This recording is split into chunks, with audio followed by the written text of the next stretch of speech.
अस्सलाम वालेकुम पाकिस्तान, आप देख रहे हैं सुबह की सोच। मेरे साथ हैं गजल अशरफ और मेरे साथ हैं हसनैन लियाकत। मैं आपसे आज नहीं कहूंगी कि आप लोग कैसे हैं, ठीक हैं, क्योंकि मुझे खुद सबकी कैफियत का अंदाजा है, क्योंकि मुल्क की हालात ठीक नहीं है। पाक भारत जो कशीदगी है, मिशन संदूर का जिस तरह से मलिया मेट किया है हमने अल्हम्दुलिल्लाह, और भारत ने गुज़श्ता रात की तारीखी में जिस तरह से हमला किया पाकिस्तान के ऊपर, 6 मकामात को उसने निशाना बनाया, जिसके जवाब में 5 तैयारे पाकिस्तान क्लेम कर रहा है कि हमने गिराए हैं। इंडिया ने क्लेम किया कि उसने 3 राफेल तैयारे जो है उनके इंडिया के वो गिर गए हैं। लेकिन अहम डेवलपमेंट ये हुई कि फ्रांस के जो इंटेलिजेंस के आला एहलकार हैं उनकी जानिब से इस चीज़ की तस्दीक की गई कि उनका राफेल जो तैयारा है वो एक गिरा है। लेकिन साथ ही साथ फ्रांस वालों ने इस चीज़ के हवाले से फख्र भी महसूस किया कि हिस्ट्री में ऐसा कभी नहीं हुआ कि उनका जो राफेल तैयार है वो कभी किसी ने जंग के मौके पर बिल्कुल ऐसे ही गजल। और इसके हवाले से DGISPR का कहना था कि हम इससे कबल भी देख चुके हैं कि कैसे भारत अपनी प्रॉक्सिस के जरिए दहशतगर्दी को फरोग दे रहा है और शवाहिद भी दुनिया के सामने पेश किए। DGISPR का कहना था कि जब हमने दहशतगर्दों पर जमीन तंग की तो कैसे वो अपनी फौज के साथ दहशतगर्दी पर उतर आया। DGISPR का कहना था कि भारत ने मुख्तलिफ मकामात पर मसाजिद को निशाना बनाया, और ये कौन सा मजहब उनको इजाजत देता है जो दूसरे मजाहिब की इबादत गाहों और मुकद्दस किताबों को शहीद करने की इजाजत कौन सा मजहब देता है। जबकि जवाब में हमने भारतीय अहदाफ को चुना, ना कि भारत की तरह बच्चों को निशाना बनाया। एग्जैक्टली। और उनका मजीद ये भी कहना था कि हमने 3 राफेल, एक SU-30 और एक MiG-29 तबाह कर दिए हैं और उनको निशाना बनाया जो मिसाइल गिराकर भाग रहे थे। हमें अपनी एयर फोर्स पर भी फख्र है अल्हम्दुलिल्लाह। अब तक पाकिस्तान के ना किसी फौज की शहादत हुई है फौजी की, और ना ही हमारे किसी भी जहाज को जो है इस तरह से मार गिराया जिस तरह हमने भारत के जहाजों को मार गिराया। और हुकूमत ने आज आलमी मीडिया को इन जगहों का दौरा भी कराया है, मतलब कि कल उन तमाम जगहों का दौरा भी कराया गया। वज़ीर इत्तलात अताउल्लाह तारड़ ने भी इस चीज़ की तस्दीक की है, जहां पर भारत ये क्लेम कर रहा था कि वहां पर दहशतगर्दी हुई है, लेकिन ऐसा कुछ भी नहीं था। उनकी विसातत से दुनिया में जगहों को, तमाम जगहों को देखा गया और अंदाजा लगाया गया कि दहशतगर्दी के मरकज थे या यहाँ दहशतगर्दी की ट्रेनिंग के कोई असर मौजूद थे, या फिर ये मसाजिद थी जिन पर भारत ने हमला किया। लेकिन जिस वक्त भारत ने हमला किया उस वक्त आपको ये भी बता दें कि 57 परवाजें फजाई हदूद में ऑपरेट कर रही थी और उसमें हजारों लोग भी सवार थे, यानी कि हजारों जिंदगियां खतरे में थी। भारत ने जिस तरह से खतरा मोल लिया था और जंग की कैफियत उसने शुरू कर दी थी। उसने कहा कि भी मुझे करना है। फिर हमारा जो नीलम झेलम हाइड्रो पावर प्रोजेक्ट है उसको भी गोलाबारी की। हालांकि आप देख लें जितनी भी वॉर कन्वेंशन हैं या फिर आप चार्टर देख लें अक़वाम मुत्तहिदा के तहत जो हों, उसमें ये बात वाज़ेह तौर पर है कि कभी भी आप किसी के आबी ज़खायर या फिर आप ख़वातीन को, बच्चों को निशाना नहीं बना सकते। लेकिन भारत की इस तरह की हट धर्मी कि वो तो जंगी अदाबों को भी भूल गया है। बिल्कुल ऐसी है गजल, बिल्कुल ऐसी है। और इसके अलावा अगर कौमी सलामती मीटिंग की बात की जाए तो उसमें तय पाया कि अक़वाम मुत्तहिदा के आर्टिकल 51 के तहत पाकिस्तान दिफा का हक तस्लीम करता है और इस्तेमाल करेगा, और मुसल्लह अफवाज को इख्तियार दिया है कि वो मुनासिब वक्त, जगह और तरीके से जवाब दे। और दूसरी जानिब कौमी असम्बली में तमाम सियासी क़यादत ने भारत के इस इक़दाम की मजम्मत की और दुश्मन के खिलाफ यकजबा होने का फैसला किया। वज़ीर आज़म का कहना था कि भारत को फाश गलती का खमियाजा जरूर भुगतना पड़ेगा, और पाकिस्तान के खौफ में मुब्तला भारत ने अपने 21 एयरपोर्ट्स भी बंद कर दिए हैं। एग्जैक्टली। और इसके साथ साथ कल रात को भी DGISPR की तरफ से एक प्रेस कॉन्फ्रेंस की गई है। अताउल्लाह तारड़ ने भी कहा है कि भारतीय फौज ने सफेद झंडा लहराकर शिकस्त को वाज़ेह तौर पर तस्लीम कर लिया है,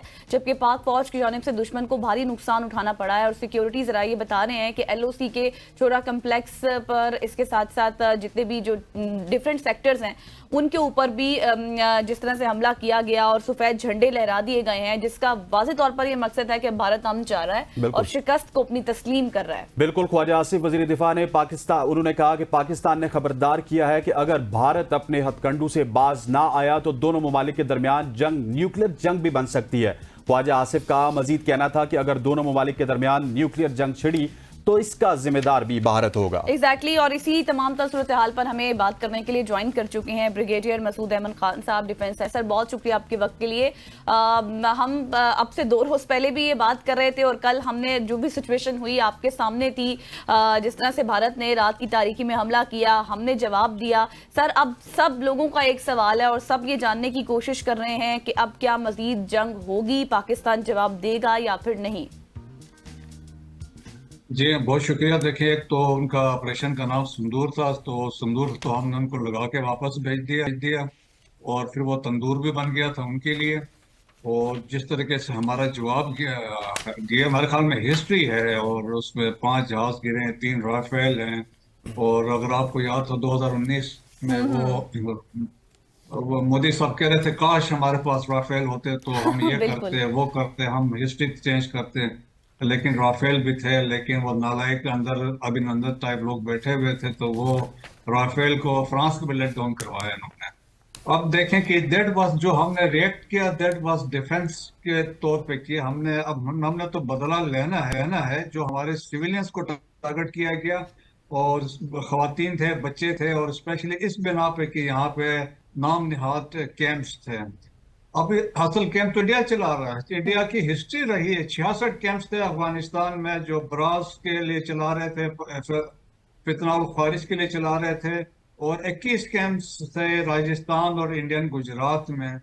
सो पाकिस्तान के हक ये रिटेन करता है पाकिस्तान की हम इन कैंप्स पे जहाँ से पाकिस्तान के खिलाफ दहशतगर्दी हो रही है, ब्रास वाले ऑपरेट कर रहे हैं, फितना और ख्वारिज वहां से ऑपरेट कर रही है, इनके हैंडलर्स वहां पे है, इनके वहां पे फाइनेंसर वहां पे है, प्लानर्स वहां पे बैठे हुए हैं, तो पाकिस्तान का हक बनता है उधर स्ट्राइक्स करे। सेकंड इंपॉर्टेंट थिंग जो डेवलपमेंट हम हुई है, that is Neelam Jhelum target बना है, which is a serious development. Pakistan ने ऑलरेडी वार्न किया था कि पाकिस्तान के लिए पानी बहुत इंपॉर्टेंट है, इस पे हम किसी हद तक जा सकते हैं। और दैट मीन्स कि फुल स्पेक्ट्रम की बात हमने की हुई है कि हम इस पे कोई कंप्रोमाइज नहीं करेंगे। So therefore Pakistan reserves the right to respond. जो आर्टिकल 51 आप लोग जिक्र कर रहे थे उसके तहत तो हमने इसका जवाब देना है, अनलेस दरमियान में अगर कोई इंटरनेशनल कम्युनिटी हमें गारंटीज देती है और जिस तरीके से हमने हमारी डिमांड्स है, तो उस पर हुकूमत पाकिस्तान उस पर कोई डिसीजन दे सकती है, वरना बदला जरूर लिया जाएगा। लेकिन बरगद साहब, मुझे ये बताइएगा कि अगर गारंटीज के ऊपर पाकिस्तान गवर्नमेंट चुप हो गई या फिर अफवाज पाकिस्तान ने कोई हमला ना किया, तो फिर तो वो जब चाहेंगे, जिस तरह चाहेंगे, भावलपुर को उन्होंने निशाना बनाया, वो लाहौर इस्लामाबाद को भी निशाना बना सकते हैं। वो तो गजा वाली सूरत हाल क्रिएट करना चाहते हैं। जवाब देना बहुत लाजमी है सर। जी हाँ, जवाब तो जरूर मिलेगा। मैं कहता हूँ आगे जब उसके बाद की गारंटीज इंटरनेशनल कम्युनिटी दे कि इसके बाद क्या होगा, क्योंकि रिटेलिएशंस हो सकती हैं, फर्दर इसमें एस्केलेशन हो सकती हैं। अल्टीमेटली हम इसमें फिर जाके एक सिचुएशन ऐसी आएगी जहाँ पे न्यूक्लियर वेपन्स की बात होगी, और न्यूक्लियर वेपन्स के बहुत कॉन्सिक्वेंसेस आप बंदा सोच भी नहीं सकता। रिसेंट एक स्टडी आई थी कि उन्होंने कहा था कि अगर पाकिस्तान और इंडिया में न्यूक्लियर जंग होती है और उसके बाद कहते हैं नेक्स्ट 2 वीक्स में पूरी दुनिया में इसके क्लाउड्स छा जाएंगे, और क्लाउड्स की हाइट जो होगी 15 से 50 मील होगी, और अच्छा। कोई बारिश नहीं होगी। और इसमें कहते हैं अगले 1 से 2 साल में 1 से 2 अरब लोग मर जाएंगे भूख से, स्टारवेशन से। That is the impact of nuclear weapons. So therefore, it is the responsibility of international community. They should realize that the core issue between Pakistan and India is the Jammu and Kashmir. और इसके guarantees दे, और India को ये है कि हम कह रहे हैं कि वो थानेदार बनने की कोशिश ना करें। पाकिस्तान ना सोमालिया है, ना यमन है, ना इराक है, ना सीरिया है। पाकिस्तान एक कन्वेंशनल फोर्स है, 3rd लार्जेस्ट एयरफोर्स आपकी बनने जा रही है, आपकी एयरफोर्स इन एशिया, आपकी स्ट्रांग नेवी है, आपकी स्ट्रांग फोर्सेस हैं, और इसके अलावा आप एक मिसाइल फोर्स है। We are nuclear power. So India को भी पता है, देखें कि यही उन्होंने कोशिश की थी पुलवामा के बाद भी। तो पुलवामा में लेफ्टिनेंट जनरल एस पनाक है जो आजकल भी बड़े मशहूर है, आज भी वो कह रहे हैं कि we don't have any technical edge over Pakistan. उस वक्त उन्होंने लिखा था कि 90 आवर्स की जो बैटल हुई between Pakistan and India, Pakistan was victorious. तो ये सिचुएशन है, वो दे अंडरस्टैंड। लेकिन और सर बहुत बड़े थिंक टैंक्स। जी जी सर अब बात यह है मैं कि जिस तरह से ना अब हमने कल देखा एक कंफ्यूज मैसेज हमें समझ आ रहा है, मतलब कुछ समझ नहीं आ रहा। कल कौमी सलामती का इजलास हुआ, उसमें उसके बाद पीएम की स्टेटमेंट अलग थी। फिर जब हमने देखा कि जो फ्री हैंड दे दिया गया हमारी अफवाज को कि वो जिस तरह से चाहे जो कार्रवाई करें, करना चाहे कर सकते हैं, लेकिन दूसरी तरफ हम देख रहे हैं बिलावल भुट्टो जरदारी की भी स्टेटमेंट है, कुछ इस तरह से मिनिस्टर्स की स्टेटमेंट आ रही है। फिर ख्वाजा आसिफ साहब कह रहे हैं कि जी जंग का खतरा अभी भी है। तो जिस तरह से मैंने पहले भी जिक्र किया था कि डिफरेंट सेक्टर्स पे सफेद झंडे भारत ने लहरा दिए हैं, अब इसका मतलब तो यही है कि वो शिकस्त को अपनी तस्लीम कर चुका है। तो आपको लगता है कि फिर डायलॉग की तरफ ही मामला जाना चाहिए? अल्टीमेटली बिहाइंड द सीन्स तो अभी जिस तरह आज मॉर्निंग को प्रेसिडेंट ट्रम्प ने भी कहा है कि हम इसको बड़ा सीरियस कंसर्न के साथ देख रहे हैं, और उनके जो स्टेट डिपार्टमेंट की तरफ से भी है कि they are in communication in contact with the officials of government of Pakistan and India. तो इंटरनेशनल कम्युनिटी दे रियलाइज कि इसके क्या कॉन्सिक्वेंसेस हो सकते हैं वो है। लेकिन पाकिस्तान ने देखे जो जिस चीज का चीफ ने कहा था कि जवाब फौरन होगा, जवाब सोच में नहीं जाएंगे, वो हमने करके दिखाया है। और अब पाकिस्तान के पास ये बिल्कुल ऑप्शन है, इसमें अब किसी ने कंप्रोमाइज नहीं किया है। तो रिटेलिएट जो हमने करना है, देखें दहशतगर्दी तो इंडिया करवा रहा, तो हम करेंगे इस तरीके से, जवाब तो एक जरूर देना उनको है। लेकिन इसके साथ साथ इंटरनेशनल कम्युनिटी ने भी ये देखना है कि कोर इशू क्या है। ये आज हुआ 2019 में, उससे पहले भी होते रहे हैं, लेकिन अनलेस ये वो इसको एड्रेस नहीं करेंगे। There are 18 resolutions on Jammu and Kashmir के इशू पे, तो वो जब तक नहीं होगा चीजें हो नहीं सकती है।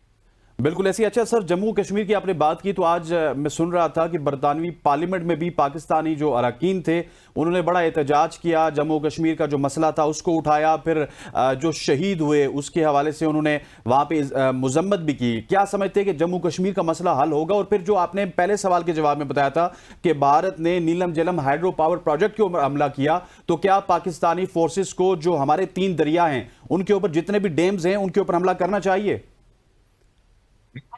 तो देखिए, हम बगलियात पे जा सकते हैं, वो इलीगल कंस्ट्रक्शन हुई है झेलम के ऊपर, तो पाकिस्तान के पास पता है पाकिस्तान ने क्या करना है।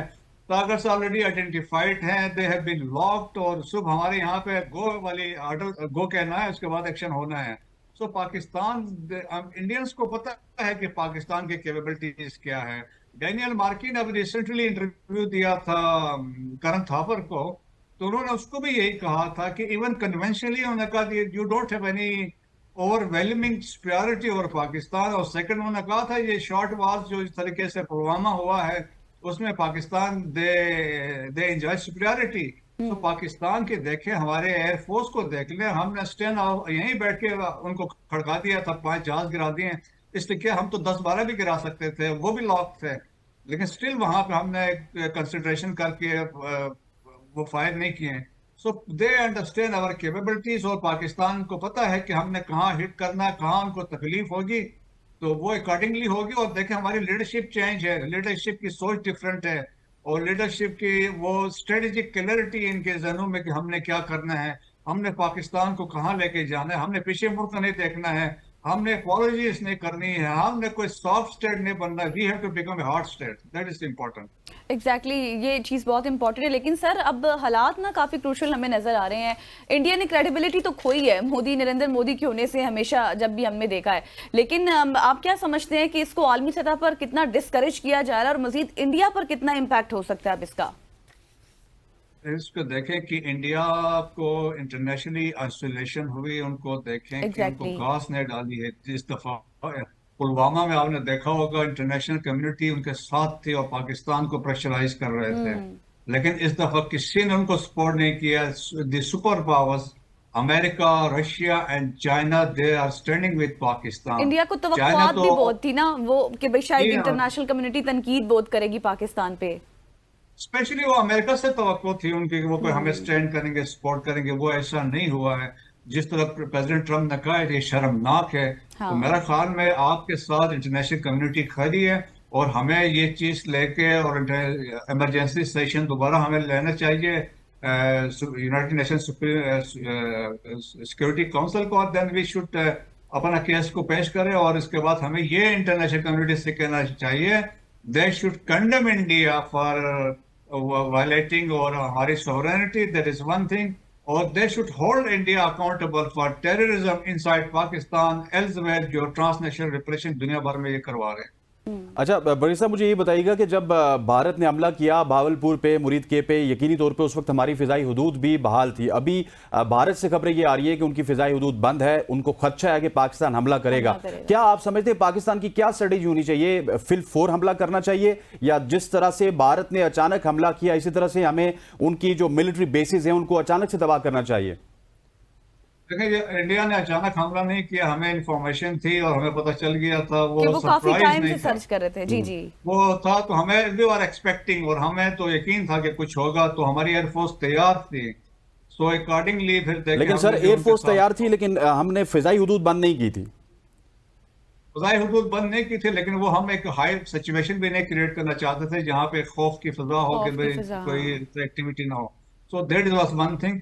और इसके अलावा ये है कि पाकिस्तान के देखे टारगेट्स हमें पता है हमने कहाँ पे क्या करना है। तो अब इंडिया में खौफ है कि फियर आ गया है, उनको पता है 5 जहाज भी गिर गए हैं, और आर्मी, एयरफोर्स और नेवी के अंदर दिस ए डिवीजन है, डीप इंटरनल क्राइसिस है, लोगों की वहां पे रिमूवल्स हुई हैं, पोस्टिंग्स हो गई हैं। सो जो कंफ्यूजन है, यूनिटें आपस में लड़ पड़ी हैं। आपने कहा ना कि सफेद झंडे लहरा रहे हैं, ये पुराने वक्तों में होता था, जब सलाउद्दीन अयूबी के वक्त के जंगे हो, या ये अर्तुगरल वाले के, उसमें हम देखते थे कि सफेद झंडे लेके आते थे कि ये माफ कर दे, सरेंडर कर रहे हैं। ये वो वक्त आया है, that is the impact of the arm forces, आपके ग्राउंड फोर्सेस। और हमने देखे 2 ब्रिगेड हेडक्वार्टर तबाह किए हैं। एक ब्रिगेड हेडक्वार्टर में ऑलमोस्ट 150 की स्ट्रेंथ पीछे होती है जो ब्रिगेड हेडक्वार्टर को रन करती है, और इस बटालियन हेडक्वार्टर 100 से प्लस बंदा वहां पे होता है। बहुत सारी बड़ी पोस्टें हमने तबाह की हैं। तो इसका मतलब है कि हंड्रेड्स के प्लस हमने बंदे मारे हैं उनके। अभी विजुअल्स भी आ रहे हैं डेड बॉडीज के। हमने जो तबाही मचाई आप सोच नहीं सकते हैं। अब इंडिया जो मीडिया है, गोदी मीडिया है, उसको कवर अप कर रहा है, स्टोरीज नैरेटिव्स जो मिल रहे हैं उनको कर रहा है, लेकिन उनके जो सेन माइंड्स हैं, या इंटरनेशनल कम्युनिटी है, या राइटर्स है, या दूसरे इदारे, उनको पता है कि इंडिया के साथ तो हाथ हो गया है, उस संदूर तंदूर बन गया है। सही हो गया। लेकिन सर अब सूरत हाल ये है ना कि लोगों में, अगर मैं आम कम्युनिटी की बात करूं तो एक खौफ खरास फैला हुआ है। हर कोई ये जानना चाहता है अच्छा जंग होगी, जैसे कल भी एक इमरजेंसी नाफिज हो गई थी, तमाम स्कूल कॉलेजेस बंद हो गए थे, मतलब एक मामला ठीक नहीं लग रहे हैं। तो अब आपको नहीं लगता कि मामला किसी हद तक हमें डायलॉग की तरफ भी लेकर जाना चाहिए? जब इसराइल और हमास कतर की सालिसी में बैठ सकते हैं, अमेरिका और ईरान बैठकर मुज़ाकरात कर सकते हैं, then why not Pakistan and India? आपको लगता है कि जो बड़े ममालिक हैं वो मुज़ाकरात की तरफ या फिर कोई किरदार अदा कर सकते हैं, या उनको करना चाहिए? यहाँ देखिए, मुज़ाकरात से तो कोई इनकार नहीं कर सकता है। Diplomacy is the first choice, वो हमेशा होती है। हम अफगानिस्तान के साथ भी करते रहे हैं, इंडिया के साथ भी करेंगे, और ऑलरेडी बातचीत चल रही है। अमेरिकन दे आर इन, बाकी जो कंट्रीज है, जो दोस्त ममालिक है, दे आर हैं बिहाइंड द डोर, वो बातचीत चल रही है। लेकिन एक चीज वेरी क्लियर है, जो चीफ ऑफ आर्मी साहब ने कैटेगोरिकली कहा है, we will not compromise on our sovereignty and territorial integrity पे कोई बातचीत पे और कोई उस पर कंप्रोमाइज नहीं होगा। बाकी बराबरी की सतह पर यकीनन हम बातचीत करेंगे, जो पाकिस्तान के मफाद में चीजें होंगी, जो गवर्नमेंट ऑफ पाकिस्तान मानेगी, वही सबको एक्सेप्टेबल। ठीक हो गया ब्रिगेडियर साहब, thank you so much for joining us. Brigadier retire Masood Ahmed साहब हमारे साथ मौजूद थे। सर थैंक यू हमारे साथ बात करने के लिए। ख़वातीन और आज़ाद वॉर सिचुएशन के हवाले से हम आपको सुबह की सोच में आगाह करते रहेंगे। यहाँ पे वक्त हो चाहता है एक शॉर्ट सी कमर्शियल ब्रेक का ब्रेक लेते वापस आते हैं। स्टे विद अस।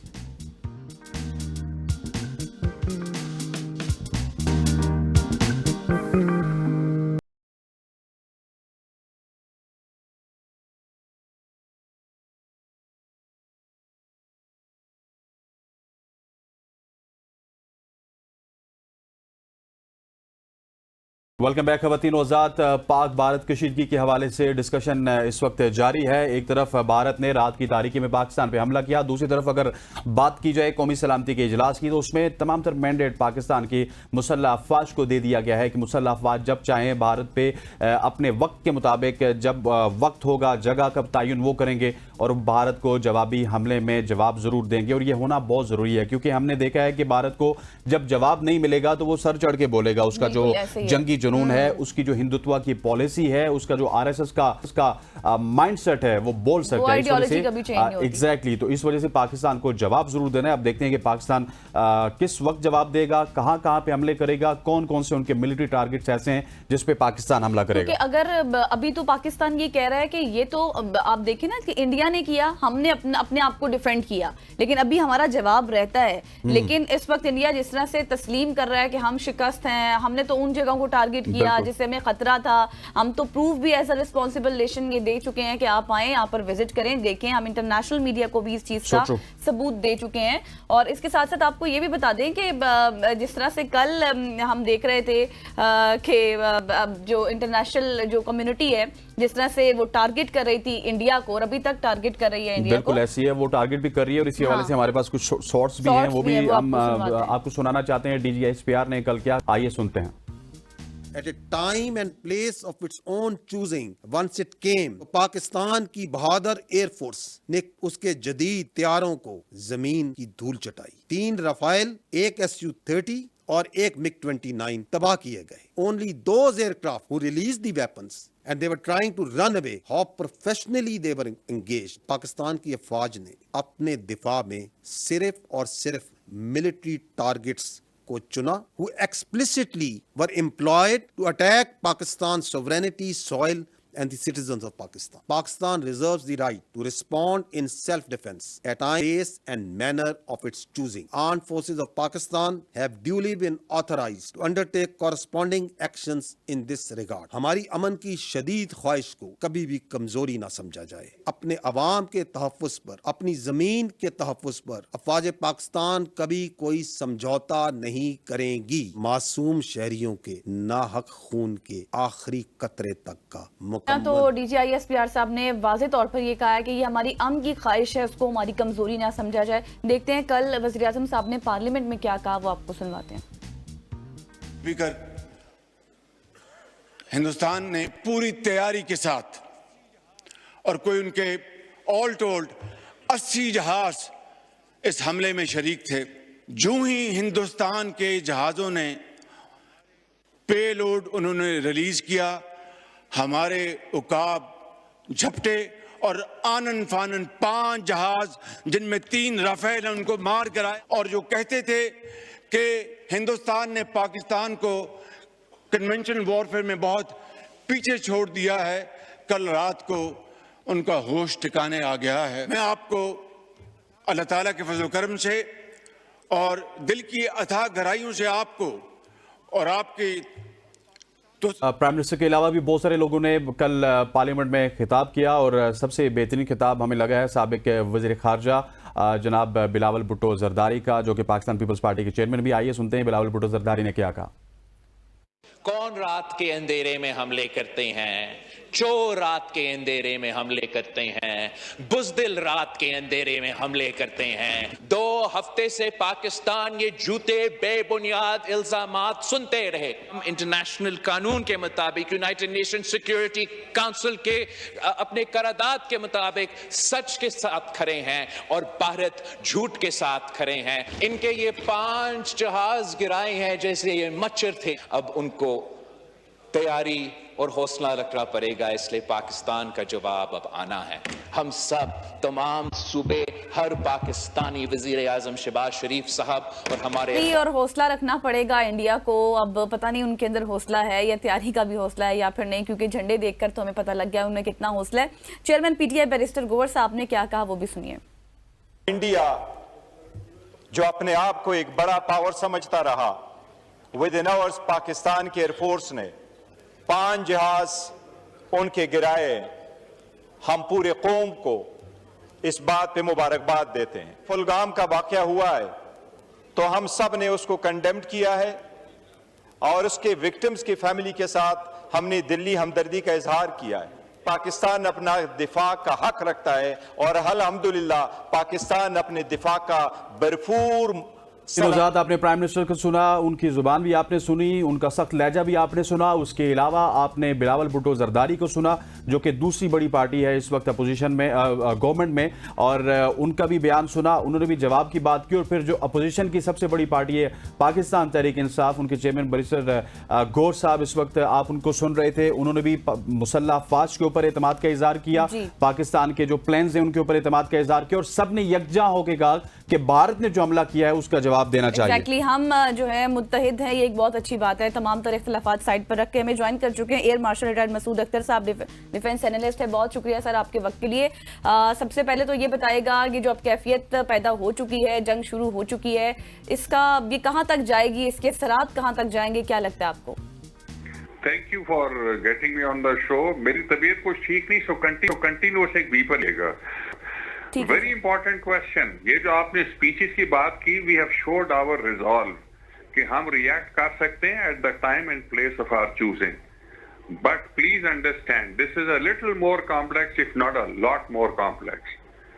हमारा इंटरेस्ट है कि हम एक छोटे एरिया में एक लिमिटेड जंग लड़ लें, और वो हमने साबित कर दिया कश्मीर के ऊपर। कश्मीर में लिमिटेड एयर स्पेस है, लिमिटेड ग्राउंड पे भी स्पेस है। वो अपनी 2 बेहतरीन कोर्स ले आते हैं, हम भी 2 बेहतरीन कोर्स ले जाएंगे। वो अपनी 5 फाइटर स्क्वाड्रन अच्छी ले आते हैं, हम भी ले जाएंगे। परसों रात को 70 जहाज, दैट मीन्स वो तकरीबन 5 स्क्वाड्रन थी, हमने 30 जहाज लेके गए अपने सबसे अच्छे, और वो 2.5 स्क्वाड्रन थी। But in quality all credit to air chief marshal Sidhu. जब उन्होंने कहा, मोदी ने कहा रफाल होता, रफाल आ गया, तो सिद्धू ने immediately with in 6 months inducted J-10C with a superior BVR, with a superior radar, and that is what is required of a fighter today, कि उसका radar superior होना चाहिए, उसका beyond visual range missile superior होना चाहिए। Tried out नहीं था, anchor में फायर नहीं हुआ था ये मिसाइल, कल ट्राई आउट हो गया। सबसे खुश अगर कल कोई होगा वो चाइनीज मैन्युफैक्चरर्स हैं। बिल्कुल। तो हमने 2.5 स्क्वाड्रन के साथ 5 स्क्वाड्रन को अल्हम्दुलिल्लाह एयर में डिफीट किया, नॉट विद स्टैंडिंग है उन्होंने भी अपने टारगेट मार लिए स्कैल्प और स्टॉर्म शैडो मिसाइल्स के साथ, जो हमारे मदरसे मारे हैं उन्होंने। लेकिन प्लीज अंडरस्टैंड कॉम्प्लेक्सिटी इसमें क्या है। जी जी। We can not afford a full fledged war all along the border for 10 days। अच्छा। 10 दिन में उनकी डबल दी आर्मी है, 15 लाख, हमारी 6 लाख है। उनकी 32 स्क्वाड्रन्स हैं, हमारी 18 स्क्वाड्रन्स हैं। उनकी बड़ी नेवी है, हमारी छोटी नेवी है। सेफ गार्ड के लिए हमने क्या किया, वो eventually they will dominate, I am telling you, and no army chief wants a full fledged war. सही। सो अगर ये हो जाती है तो हमने safeguard, thank you to AQ Khan, to Samar Mubarakmand, to Ziaul Haq, to all these people, no doubt, जिन्होंने हमारा न्यूक्लियर प्रोग्राम बनाया। ऑफिशियली हमने कोई चीज नहीं दी हुई, मगर डी फैक्टो हमारी रेड लाइंस विकीपीडिया पर मौजूद हैं। नंबर 1, अगर वो हमें स्ट्रैंगुलेट करते हैं, economy red line, space red की रेड लाइन एक है थ्रेशोल्ड, और एक है मिलिट्री थ्रेशोल्ड। इकोनॉमी में अगर वो हमारी स्ट्रैंगुलेट करते हैं, एक लंबे दौरानिए का कर देते हैं ब्लॉकेज या quarantine, we can go nuclear. ये मैं कह रहा हूँ, ऑफिशियल कुछ भी नहीं है, विकीपीडिया पे पड़ा हुआ है। नंबर 2, स्पेस, अगर वो एक बहुत बड़ा चंक हमारा कैप्चर कर लेते हैं, वी कुड गो न्यूक्लियर। अगर वो पाकिस्तान को रेती रहीम यार खान के आसपास 2 टुकड़ों में कर देते हैं, we could go nuclear. Military red line 2 हैं।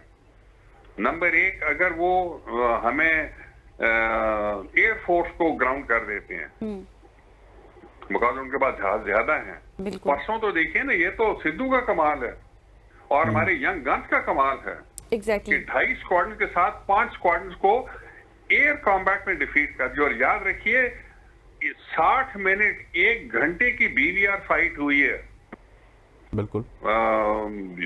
आप शायद ना समझ सकें, फाइटर पायलट ही समझ सकता है कि कितना पसीना बहा होगा उनका, उन पायलट्स का, और कंट्रोलर जो उनको कंट्रोल कर रहे थे, और चीफ ऑफ एयर स्टाफ और उनका जो एयर स्टाफ ऑपरेशन रूम में बैठ के उसको सुपरवाइज कर रहा था, एग्जैक्टली जिस तरह OBL के साथ हुआ था।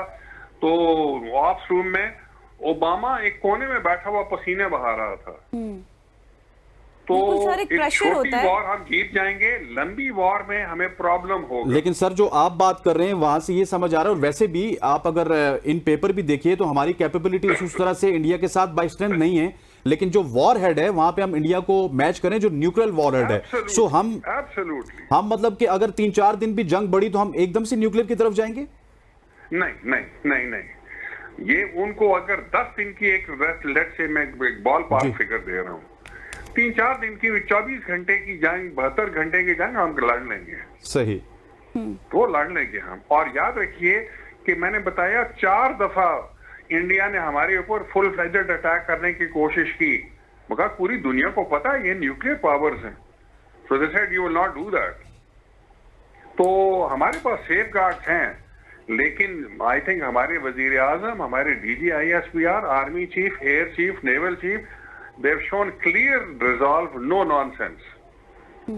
But it's very complex. आज जो वॉल्टन में हुआ है, जी जी, we don't know, आप लोग चेक करके बताइए कि वॉल्टन में क्या हुआ है। बिल्कुल सर, उसकी भी इत्तलात जैसे जैसे आएंगी हम शेयर जरूर करेंगे। सर मुझे एक चीज क्लियर कीजिएगा कि पाकिस्तान इस वक्त ये कह रहा है कि हम लोग ये क्लेम कर रहे हैं कि JF-17 ब्लॉक 3 फिटेड हमने कर दिया है PL-15 में मिसाइल में for the first time. Is it true sir? Absolutely true. Block 3 याद रखिए, मैंने ये स्टोरी, एक और स्टोरी है, क्योंकि एयरफोर्स की बड़ी कमजोरी क्या है, बिकॉज ये जब JF-17 है, ये LCA तेजा के साथ शुरू हुआ था 10 साल बाद। वो एक फाइटर स्क्वाड नहीं दे सके, और हमारे आज 6-7 फाइटर स्क्वाड हैं, जिसमें 2-3 ब्लॉक 3 हैं। ब्लॉक 3 में PL-15 लगा हुआ है, जो उस दिन परसों रात को फायर हुआ है, और प्रूव हो गया कि that's a better missile. And of course man behind the gun also, we should give credit to our young gun, they did very well.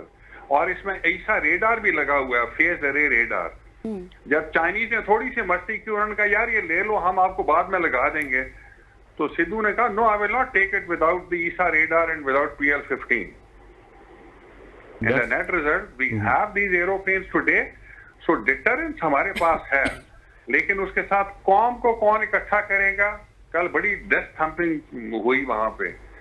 जनाब आली, जब आप कहते हैं कि इमरजेंसी हो और प्राइम मिनिस्टर, पिछले वाले भी, कि कौम इकट्ठी हो जाए, क्या आपने 360 आपने अपना आपके स्टूडियो में कोई मैजिक बैंड दिया हुआ है कि कौम इकट्ठी हो जाए? Why do we need a crisis or emergency for the nation to get together? That is absolutely right.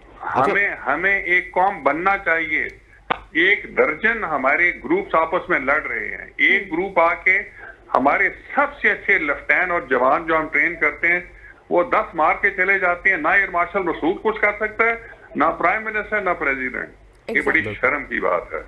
बिल्कुल ऐसे ही है, बिल्कुल ऐसे ही। अच्छा मसूद साहब, आप करते हैं तो आई थिंक हमारे रिजॉल्व बहुत ज्यादा हो जाएगा। मसूद साहब, आप उस फोर्स का हिस्सा भी रहे, वो जो एयर मार्शल भी आप रहे, मुझे ये बताइएगा कि 1965 में और MM आलम के जो रिकॉर्ड्स थे, उससे लेके 2025 तक जो बेंचमार्क हमारी एयर फोर्स ने सेट किया है, मेरा ख्याल है कि वो बेंचमार्क ही पूरी दुनिया के लिए भी काफी है और भारत के लिए भी काफी है। इट्स नॉट अबाउट राफेल या फिर JF-17, it's about the capabilities जो चला रहे होते हैं। Man behind the gun. Yes. मैं परसों तो हमारी ये स्टोरीज आएंगी, ये जो यंग फ्लाइट लेफ्टिनेंट्स और स्क्वाड लीडर, इन्होंने आलम और रफीकी की स्टोरीज को दोहराया है। मैं एक मिसाल आपको और दे देता हूँ। इजराइलीज ने मार मार के भुरकस निकाल दिया था हवा में अरब्स का। हमारे एक पायलट है Sattar Alvi, we retired as an air commodore, he was last in the flight of 8, उनका कॉल साइन था शहबाज 8, और गोलान हाइट्स पे उनका फ्यूल खत्म होने को था, आखिरी वाला to go back and land, और कॉम जैम शुरू हो गया, वो सुन नहीं सकते थे, ट्रांसमिट नहीं कर सकते थे। सो his attitude was, I am not going to roll over and say die. उन्होंने एक तरफ जहाज को पुल किया, नीचे उनको फ्लैश नजर आया, एक मिराज पुल अप कर रहा था उनकी तरफ। सो ही टेक्निकल टाइम है ब्रोकन टू हिम, उसने ओवरशूट किया, वो निकल गया। नंबर 2 कैप्टन लुट्स था जी, उसको ओवरशूट करा के रिवर्स करके वो एक्सटेंड करके भाग रहा था। मिसाइल रेंज में आया, इन्होंने ठा करके मिसाइल, और बड़ा पुअर मिसाइल था, वो कनेक्ट हो गया। बिल्कुल। तो लुट्स वाज शॉट डाउन। वापस आया तो ऑफ कोर्स सीरियन ने भंगड़े डाले, कंधे पे लेके फिराया, सारे मेडल बिल्कुल दिए। सर, बिल्कुल सर, आप दुरुस्त फरमा रहे हैं। क्योंकि हमारे पास वक्त कम है, हमसे जितना हो सका हमने आपसे कॉम्प्रिहेंसिव डिस्कशन किया। Thank you so much once again for joining us. Air marshal Masood Akhtar साहब हमारे साथ मौजूद थे और हम बात कर रहे थे कि जिस तरह से उन्होंने हमें बताया कि इन डिटेल कि किस तरह से हमने एयर में डिफीट किया है तमाम तर चीज़ों को, और मजीद अब किस तरह से प्लानिंग आगे हो रही है। और मुझे तो काफ़ी मजा आया। बिल्कुल ऐसे यहाँ पे वक्त हो जाता है। एक शॉर्ट सी कमर्शियल ब्रेक लेते हैं, वापस आते हैं। स्टे विद अस।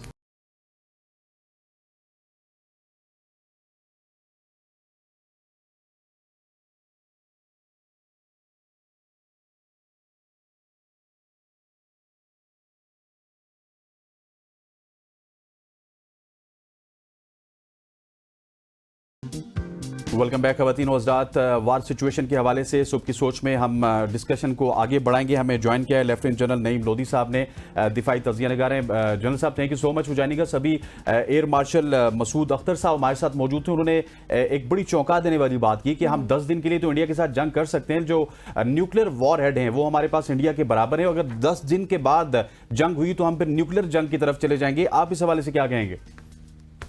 जी बहुत शुक्रिया। अस्सलाम वालेकुम। वालेकुम। अगर तो ऑल आउट वॉर हो तो उस सिलसिले में मेरे ख्याल एयर मार्शल साहब ने सही बात की है, लेकिन चूंकि जब न्यूक्लियर ताकतें हों तो लिमिटेड वॉर होती है, ऑल आउट नहीं होती। ऑल आउट का मतलब है कि तमाम बॉर्डर के ऊपर हर जगह झड़पें हो रही हों, तमाम फौज डिप्लॉयड हो, हर जगह आपको अम्यूनिशन की जरूरत हो, हर जगह आपको पेट्रोल की जरूरत हो, देन इज राइट। बल्कि 10 दिन शायद उन्होंने कुछ कम कहा है। हमारा अभी वॉर स्टेमिना ऐसा ऐसा बिल्ड करके हमने ज्यादा कर लिया है। मैं वो फिगर देना नहीं चाहता क्योंकि वो इतना आम उस पर बात करनी नहीं चाहिए। बहरहाल वो 10 रोज से बहुत ज्यादा है। पहली बात तो ये है। दूसरी बात ये है कि अगर लिमिटेड वॉर हो तो फिर तो ये आप यूं समझे कि जितना देर मर्जी लड़ाई कर लें, लेकिन बात ये नहीं होती। जो न्यूक्लियर पावर्स होती है उनके दरमियान लंबी जंग होने का इम्कान बहुत कम होता है। उसकी वजह यह है कि स्विफ्ट, आपने देखा 2-3 दफा जब हमारा आमना सामना हुआ है तो शॉर्ट स्विफ्ट एक्शन होते हैं ताकि वो जंग में ज्यादा खुब ना जाए। जंग का ये मसला होता है कि आप इसकी डायनेमिक्स को कंट्रोल नहीं कर सकते। हो सकता है कहीं पर कोई पेशकदमी शुरू हो जाए, कहीं पर कोई सेंसिटिव जगह पर कोई हिट हो जाए, तो it is always short and crisp, जैसे कि अभी भी हुई है और पहले भी हुई थी। तो मैं इस बात से एग्री नहीं करता कि हम सिर्फ 10 दिन के लिए लड़ सकते हैं और उसके बाद हमें कुछ और करना पड़ेगा। ये बात दुरुस्त नहीं है। सर, तो आप क्या समझते हैं अब इसका हल क्या है? क्योंकि मसला ये है ना कि हर कुछ अरसे बाद हम देखते हैं कि इंडिया इस तरह का कोई एडवेंचर कर देता है। अब अगर पाकिस्तान जवाब दे तो एक्सलेशन की तरफ मामला जाता है, मोहतात रहे तो फिर इसको कमजोरी समझा जाएगा। आप इसको कैसे रीड कर रहे हैं? देखें, मसला तो एक ही है जिसकी वजह से बार बार ये मामला हो रहा है, और वो है रेजोल्यूशन ऑफ कश्मीर। और अब उन्होंने इसको और भी सीरियस कर दिया है, ये कह करके हम पानी बंद करेंगे जो कि कश्मीरी से ज्यादातर आता है। तो ये मसला भी 2 न्यूक्लियर पावर्स हैं, तो बायलैटरली हमसे हल नहीं हो पाया। तो इंटरनेशनल कम्युनिटी बहुत मसरूफ है इस वक्त, वरना उनको कहते हैं कि भी आप इसको, क्योंकि इस वक्त तो इतनी सीरियस सिचुएशन हो गई थी कि इसमें आ सकते थे मुल्क और इसको रिजॉल्व कर सकते थे, करना चाहिए उनको। लेकिन अब मेरा ख्याल है कि दुनिया में कुछ देर के लिए ऐसा माहौल चलेगा जिसमें ना कोई रूल है, ना कोई इखलाकी इक़दार होंगे। तो आपको जो कुछ करना होगा अपने जोर बाजू से करना होगा। और मैं आपको 1-2 फैक्टर्स बता देता हूँ जो हमारे हक में है। पहली बात यह है कि कश्मीर जो है, अब ट्राइलैटरल मसला नहीं है कि कश्मीरी, इंडियंस और पाकिस्तान, ये क्वाड्रिलैटरल है। बिल्कुल। चौथा बहुत बड़ा फ्रीक चाइना इसमें शामिल हो गया। so और अब हमें चाहिए कि चाइना के साथ मिलकर ऐसी हिकमत अमली बनाए कि इतना प्रेशर डालें हिंदुस्तान के ऊपर कि इस मसले के हल की तरफ जाएं, और ये अब मुमकिन है। एक बात।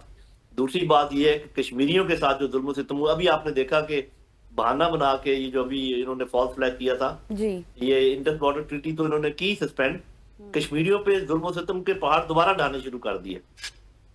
इसका ये मतलब है कि जो हमें ये इंप्रेशन दे रहे थे कि हमने सारा कुछ गुडी गुडी हो गया, कंट्रोल कर लिया, वो गलत है। तो अगर पाकिस्तानी अफवाज यहाँ से पेशकदमी करती हैं तो आप बताइए कि कश्मीरी किसका साथ देंगे? जवाब आप बेशक ना मुझे दें। ये एक पॉजिटिव फैक्टर है हमारे हक में। तीसरी बात यह है कि इंडियन पंजाब से कश्मीर में 2-3 रास्ते जाते हैं, बाकी वो पहाड़ी सिलसिला है। एक रास्ता तो बिल्कुल हमारे करीब है, हम चंद घंटों में उस पर कब्जा कर सकते हैं अल्लाह के फजल से, और बाकी 2 रास्तों पे हम कई और तरीके से उसको ब्लॉक कर सकते हैं।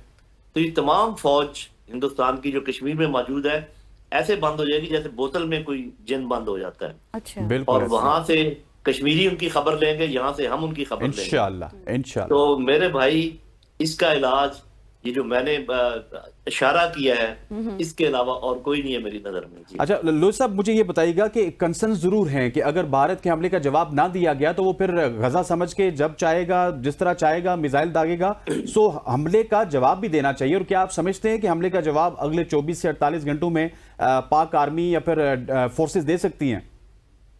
जी देखें, दे सकने का जहां तक सवाल है उसमें तो हमारी इस्तादाद है उसमें कोई प्रॉब्लम नहीं है, दे सकते हैं। लेकिन इसमें एक दो बातें मैं ऐसे कहूंगा, शायद आप नौजवान हैं आपको अच्छी ना लगे, लेकिन थोड़ा सा उस पर गौर फिक्र करने की जरूरत है। जी जी।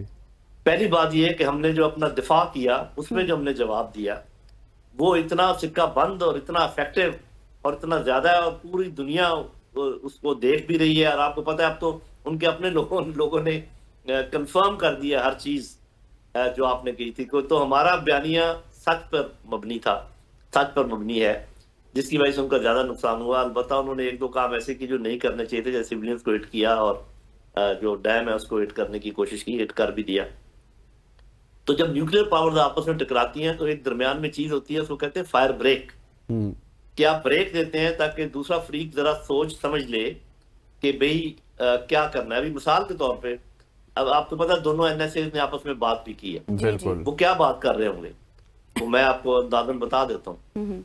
वो ये बात कर रहे होंगे कि आप तो अगर ये बीएलए और टीटीपी और बीआरए वगैरह मामले जो आपने शुरू किए हुए हैं बलूचिस्तान में और टीटी अपने केपीके में दाइश वगैरह के पीछे आप खड़े होकर सारा काम कर रहे हैं, अगर तो आप इससे बाज आते हैं तो हम शायद ये जो हमारे पास हक है इसको इस्तेमाल ना करें। लेकिन अगर आप बाज नहीं आते तो हमारा ये हक मौजूद है, आप जब मर्जी इस्तेमाल करें, वक्त भी हमारा ये हक है, हम जब मर्जी इसको इस्तेमाल कर सकते हैं और जब चाहें और जिस तरह से इस्तेमाल कर सकते हैं। Thank you so much sir आप दिया। चूंकि हमारे पास वक्त कम है, यहाँ पर लेंगे एक ब्रेक और ब्रेक के बाद वापस आएंगे। स्टे विद अस।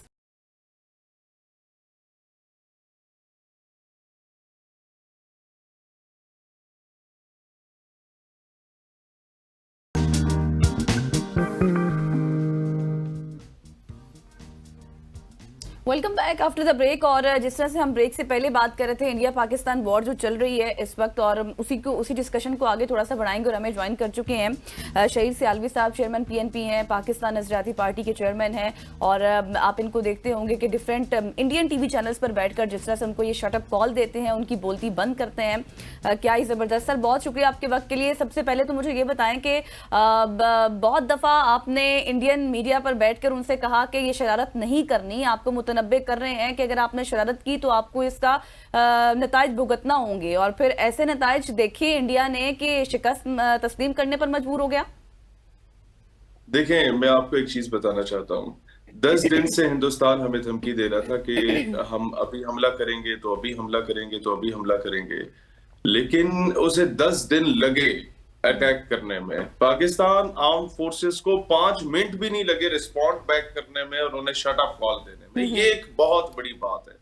दूसरी बात, मैं आपको एक चीज अर्ज करना चाहता हूँ। मुझे बड़ा दुख हो रहा था जब मैं अपने मीडिया पे देख रहा हूँ 2 दिनों से कि दुनिया को चाहिए कि पाकिस्तान का साथ दे। आप मुझे सुन तो पा रहे हैं ना? जी जी बिल्कुल बिल्कुल, लाउड एंड क्लियर। अच्छा, मैं 2 दिन से, देखें आपको भी इंटरनली ये दुख होता होगा ये जब सोच के कि यार हम दुनिया की तरफ क्यों देख रहे हैं। दुनिया को चाहिए पाकिस्तान का साथ है क्योंकि इंडिया ने पहल की है, हमने इंडिया को एक्सपोज कर दिया है। दुनिया पाकिस्तान के साथ खड़ी हो जाए। भाई व्हाट द हेल दुनिया इज? हु इज दुनिया? दुनिया कहां पे थी सर जब 60,000 फलस्तीनी बच्चे शहीद हुए थे? कहां थी दुनिया? Mother of all bombs Afghanistan में गिरा था। कहां थी दुनिया उस वक्त जब इराक तबाह हुआ था? मेरी जंग है, मेरी रियासत की जंग है, मेरी फौज की जंग है, मेरे मुल्क की जंग है, हम लड़ेंगे। दुनिया बीच में आए, दुनिया ना आए, दुनिया आके हमें छुड़वा दे या दुनिया आके लड़वा दे या दुनिया हमारा साथ दे, दुनिया सिर्फ बयान देती है, दुनिया सिर्फ चस्के लेती है, दुनिया सिर्फ ट्वीट्स करती है, दुनिया सिर्फ कह देती है कि जी तहम्मुल के साथ। वो जुबानी जमा खर्च होता है। कौम पूरी तैयार बैठी हुई है, अपनी अफवाज के साथ है, 110% अपनी अफवाज के साथ है।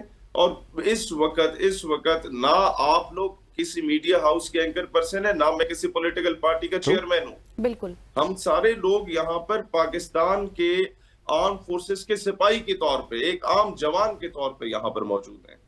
तो इंशाअल्लाह ताला आप देखेंगे कि जवाब हम लोग अभी जो हुआ, रात को जो कार्रवाई हुई वो जवाबी कार्रवाई नहीं थी, वो हमने अपने डिफेंस में जो कुछ किया था। जवाबी कार्रवाई पाकिस्तान देगा इंशाअल्लाह।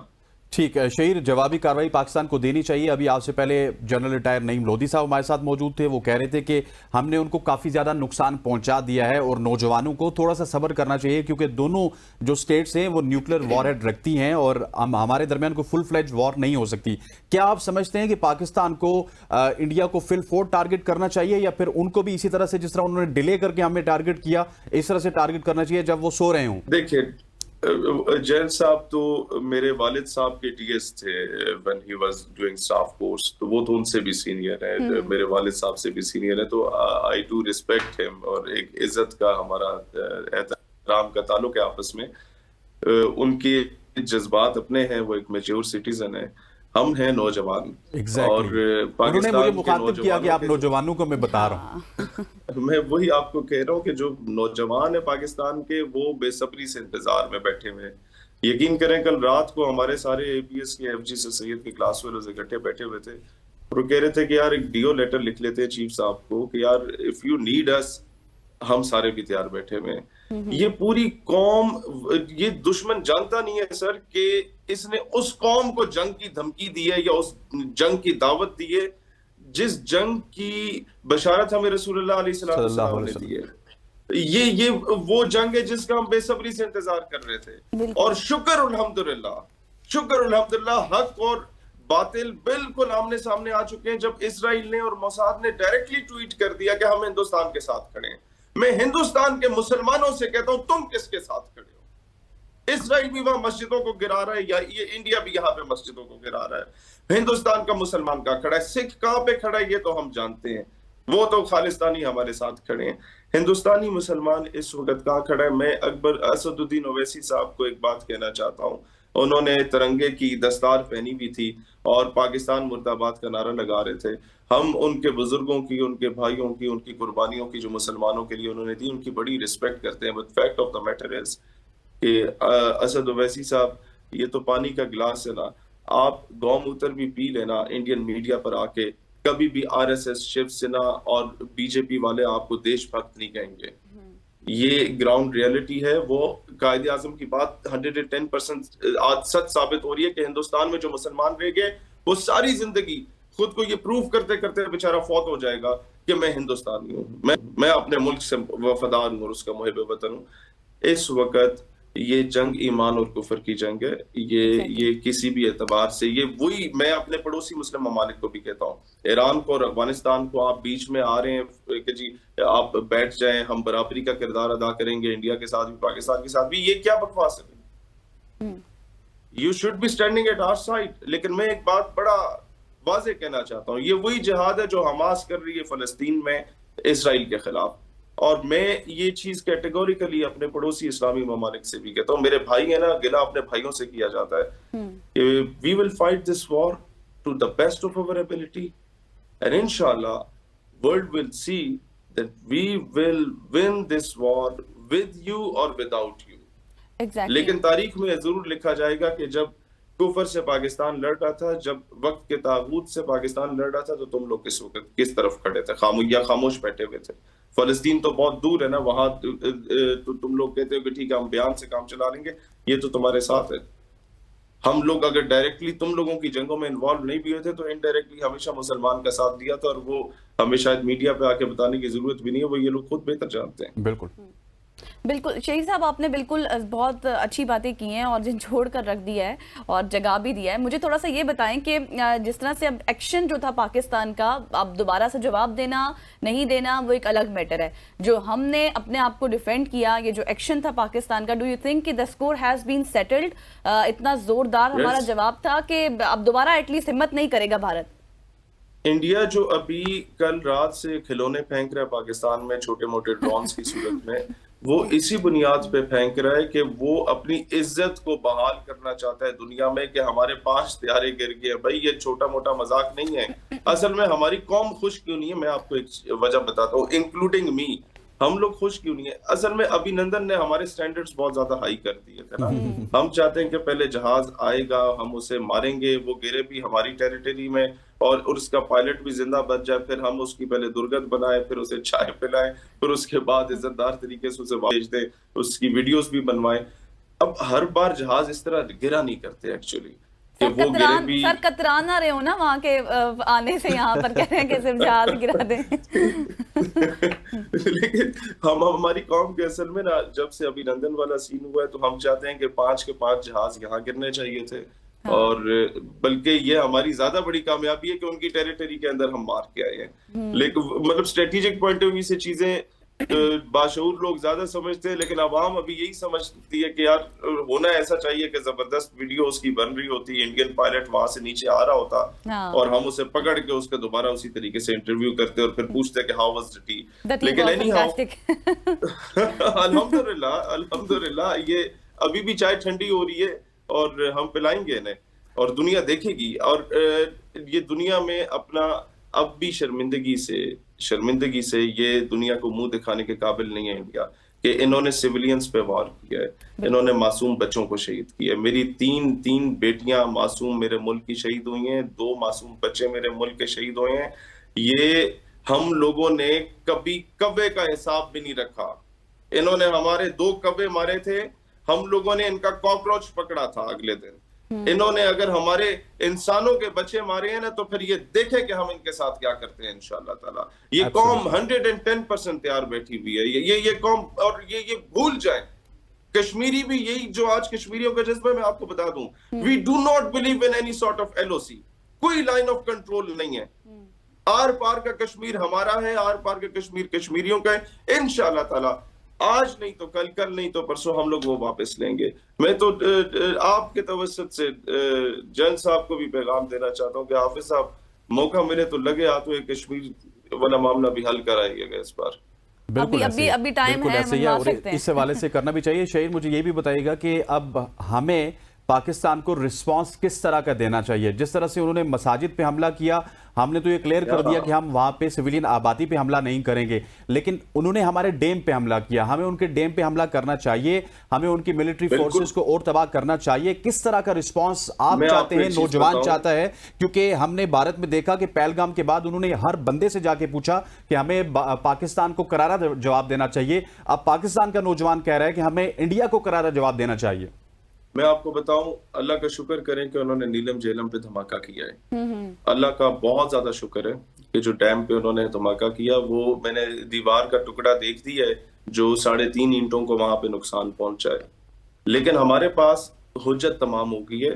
हम जवाबी कार्रवाई में जहां जहां उन्होंने पानी रोका, उनके डैम्स पे अटैक करके वो अपने पानी वाला मसला बड़े आराम से हल कर सकते हैं। DG ISPR ने प्रेस कॉन्फ्रेंस में जो इनडायरेक्टली डैम का 2-3 बार जिक्र कर दिया था ना, वो एक तंबीह थी हिंदुस्तान को कि anything could have been done. लेकिन करेंगे हम अपने टाइम पे। आप बार बार हमें फोर्स कर रहे हैं कि हम अभी और इसी वक्त किस जगह पर रिटेलिएट करें। ये हम जंग जो लड़ेंगे वो इंडिया की टर्म्स एंड कंडीशंस पे नहीं लड़ेंगे, वो फिर हम अपनी टर्म्स एंड कंडीशंस पे लड़ेंगे।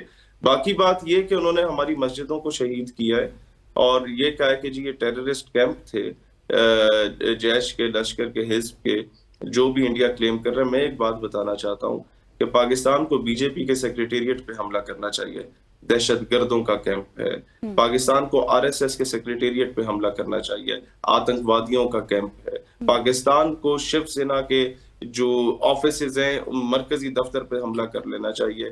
बाल ठाकरे की आत्मा को दोबारा रोलना चाहिए, एक बार तो वो रोल चुका है ना। इस वक्त पाकिस्तान को बड़ा कैटेगोरिकली दुनिया को बताना चाहिए कि दहशतगर्द जिसको इंडिया कहता है वो दहशतगर्द है, जिसको पूरी दुनिया कहती है बुचर ऑफ गुजरात। फिर तो सीधा उस दहशतगर्द मोदी के ऊपर क्यों नहीं गिराते आप लोग? अमेरिका तो वो अभी उसे इजाजत हुई, बर्तानिया या स्विट्जरलैंड तो उसे अभी जाने की इजाजत हुई, पहले तो उसे वहां जाने की इजाजत तक नहीं होती थी जब तक वो वजीर आजम नहीं था, उस पर बैन थी ये सारी कंट्रीज। तो ये बुचर ऑफ गुजरात है। हम लोगों का असल में मसला सबसे बड़ा ये पिछले 20-25 सालों से ना हमारी पॉलिसीज बहुत ज्यादा डिफेंसिव पॉलिसीज हैं। हमें थोड़ा सा ऑफेंसिव आके खेलना पड़ेगा, हमें जूनागढ़ डेस्क भी ओपन करना पड़ेगा, हमें हैदराबाद दक्कन का डेस्क भी ओपन करना पड़ेगा, हमें कश्मीर का डेस्क फुली ओपन करना पड़ेगा, खालिस्तान का डेस्क फुली ओपन करना पड़ेगा।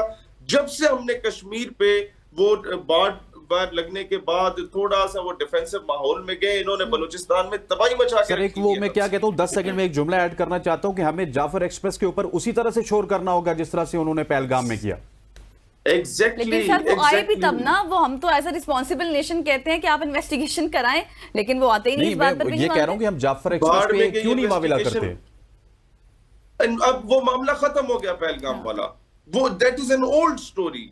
इसका आज के बाद किसी प्रेस कॉन्फ्रेंस में भी जिक्र नहीं होना चाहिए। पहलगाम भाई, व्हाट इज पहलगाम? उसके बाद आपने अटैक्स किए, हमारे बच्चे शहीद हुए हैं। पहलगाम से कुछ 10 गुना ज्यादा नुकसान हो गया कि मेरा एक बच्चा बहुत कीमती है, बहुत कीमती है।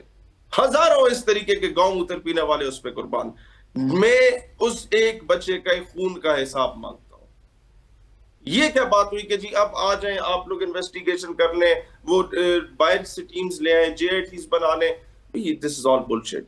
ऑफेंसिव पॉलिसी रखनी होगी पाकिस्तान को। बहुत हो गया डिफेंसिव खेल लिया, दुनिया को पता चल गया हम पुरअमन है।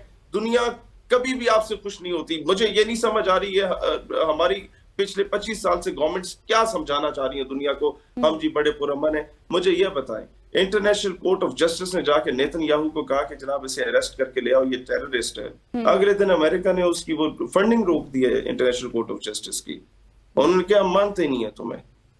दुनिया ताकत के जोर पे चलती है, दुनिया मिन्नतों तरलों के जोर पे नहीं चलती। दुनिया इस तरीके से नहीं चलती है आप भी मेहरबानी करते हैं, आप भी मेहरबानी करते हैं। नो, मेरी जंग है, मैं लड़ूंगा, बस बात, दैट इज इट। आपने हमला किया, नाउ वेट फॉर इट। मैं डायरेक्टली करूं, मैं इनडायरेक्टली करूं, मैं वहां की किसी ऑर्गेनाइजेशन को सपोर्ट करूं, 38 वहां की वो चल रही है, सेपरेटिस्ट मूवमेंट्स चल रही है, मेरी मर्जी में जैसे सपोर्ट करूं। तुम BLA को कर रहे हो ना, तुम TTP को कर रहे हो, BRA को भी कर रहे हो, बलोचिस्तान लिबरेशन फ्रंट को भी कर रहे हो, BSO आजाद वालों को भी कर रहे हो। बस ठीक है, फिर वो मुशर्रफ वाली बात, लड़ना है ठीक है, आ जाओ। उन्होंने भी फौजी आगे कर दी, मैंने भी कर दी। शहीद साहब, आपने बात बिल्कुल ठीक की है। हमला किया, अब उसका जवाब मिलेगा। आपने किया, हम भी करेंगे, बदला लेंगे। लेकिन अब जिस तरह से हमने PM की कल स्टेटमेंट सुनी ना, उन्होंने कहा कि it's a matter of pride for us. लेकिन अब आपको क्या लगता है, अगर इसी तरह सिचुएशन रही, उन्होंने किया, हमने जवाब दिया, फिर उन्होंने किया, फिर हमने किया, तो how for this could go? मतलब कहां तक ये जा सकता है, आप क्या समझते हैं? बहन, जिस हद तक जा सकता है जाए। ठीक है, जिस हद तक जा सकता है जाए। हमने बचपन से यही तो पढ़ा है। क्या कह रही हैं आप? मैंने कहा सर, हम इसके मुतामिल हो सकते हैं। बिल्कुल हो सकते हैं। हम लोगों ने वैसे जिंदा रह के क्या करना है? मतलब है कि बुज़दिली की जिंदगी जीने से बेहतर नहीं है कि बंदा इज्जतदार तरीके से शहीद हो? बिल्कुल। क्या मतलब इसके मुतामिल हैं या नहीं है? दुश्मन आके आए रोज आप समझ नहीं रही हमारी कौम। उसने हमारे मकबूजा कश्मीर के लोगों को शहीद किया। हम कहते हैं ये इनका इंटरनल मैटर है। कहाँ का इंटरनल मैटर है? रोजाना मेरी माए बहनें शहीद हो रही हैं मकबूजा कश्मीर में। That's Pakistan, that is not occupied Kashmir के जी वो इंडिया के अंडर है तो बस ठीक है, इंडिया जाने वो जाने। ये चीजें भी पाकिस्तान के खाते में काउंट हो रही हैं। बिल्कुल। हैदराबाद दक्कन में मक्का मस्जिद पे अटैक होता है, क्यों मारा जाता है उन्हें? पाकिस्तानी बोल के मारा जाता है। बाबरी मस्जिद पे अटैक होता है, क्यों मारा जाता है उन लोगों को? पहले मुसलमान फिर पाकिस्तानी बोल के मारा जाता है, ताने दिए जाते हैं दफा हो जाओ पाकिस्तान। तो क्या हम लोग फिर बैठे रहेंगे बस ठीक है जी कोई मसला नहीं, हम इसके मुतामिल नहीं है? मुतामिल हैं। अपनी पॉलिसीज ठीक रखनी होंगी, स्ट्रेट फॉरवर्ड रखनी होंगी, ऑफेंसिव आना होगा। जिस तरीके से चीफ ऑफ आर्मी स्टाफ ने पहले एड्रेस किया था ना ओवरसीज कम्युनिटी को, बड़ा स्ट्रेट फॉरवर्ड होके किया था। हमें वो पॉलिसी चाहिए। सही, बिल्कुल ऐसी। और बड़े अरसे बाद किसी चीफ को हमने देखा है कि बड़ा स्ट्रेट फॉरवर्ड होके उसने बात की है कि जनाब ये दो कौमी नजरिया होता क्या है। हम लोग तो अपना दो कौमी नजरिया चेंज कर चुके थे। पाकिस्तान की जो आइडेंटिटी है, हमारी जो आइडियोलॉजी, उसी को हम लोग अपनी किताबों में चेंज कर चुके थे। बिल्कुल कि जी अमेरिका नाराज ना हो जाए। अभी इस चीज से निकल आए कि अमेरिका हमसे क्या कहेगा कि जनाब आपने इन्हें ज्यादा नहीं मारना। मोदी तो कॉलें करना शुरू हो गया, आपको पता है। कुवैत को इसने कॉल की, कतर को इसने कॉल की, सऊदीया को इसने कॉल की, मुत्तहिदा अरब अमारात को इसने कॉल की कि पाकिस्तान से कहिए कि बस अब बस करिए, बस कर दें। हाँ। हम ज्यादा नहीं लड़ेंगे, हम एक तरीके से लड़ेंगे। हमने भी इज्जत बचानी थी अपनी, वो बचा ली 2-4 रॉकेट फेंक के। आपकी भी इज्जत बच गई, हमारे जहाज गिर के। नहीं भाईजान, हमने जो किया वो अपने डिफेंस में किया। डिफेंस क्या होता है? आप मुझे मुक्का मारेंगे, मैं सामने करूंगा अपना हाथ, आप मेरी घड़ी को आपका उंगली लगी, वो टूट गई, दैट इज डिफेंस। अब जो मैं मौका मारूंगा वो जवाबी कार्रवाई होगी, पाकिस्तान करेगा। सही हो गया, बिल्कुल ऐसे ही। अच्छा शहीद साहब, मुझे आखिर में ये बताइएगा कि जिस तरह आपने कहा डिफेंसिव और ऑफेंसिव पॉलिसी, हमने देखा है कि हम सिर्फ डिफेंसिव पॉलिसी पे रहते हैं, जवाब दे देते हैं लेकिन इंतजार करते रहते हैं हमले का। ये पॉलिसी अब हमें खत्म करनी चाहिए और हमें कहना चाहिए कि अगर आप हमला करोगे तो हम मुंह तोड़ हमले का जवाब देंगे। मैं आपको बताऊं, कभी कभार पहल भी कर लेनी चाहिए। आपको पता हो ना कि दुश्मन हमला करने लगा है, तो आप किसको दिखाएंगे कि भी पहले हम सबूत दिखा दें दुनिया को कि इसने पहल की है। किसको? अमेरिका को। कौन है वो? हमने क्यों उसे बाप बनाया हुआ है? Aren't we a sovereign state? We are, then prove it. आपको पता है इंडिया हमला करने लगा है, पहले भेज दो उसे, पहले आप अटैक कर लो, ताकि आप दुश्मन पे बार बार हैबत तारी करो। ये हमारा मजहब हमें बताता है। ये नहीं है कि जी एक गाल पे थप्पड़ मारो, आप पहले दूसरी आगे करो, जी इधर भी मार लो, ताकि हम दुनिया को सबूत दिखा सकें, उसके बाद फिर हम खाई बेलचा उठाएंगे। ये this is not my religion. बिल्कुल आपने ठीक कहा। थैंक यू सो मच शहीद सालवी साहब, आप हमारे साथ मौजूद थे। और जिस तरह से आप कह रहे थे कि अब हमने डिफेंसिव हो गया, डिफेंसिव खेलना, अब ऑफेंसिव पॉलिसी अपनानी होगी। और जिस तरह से भारत रात की तारीकी में हमें बुज़दिल होके ऐसे कर रहा है।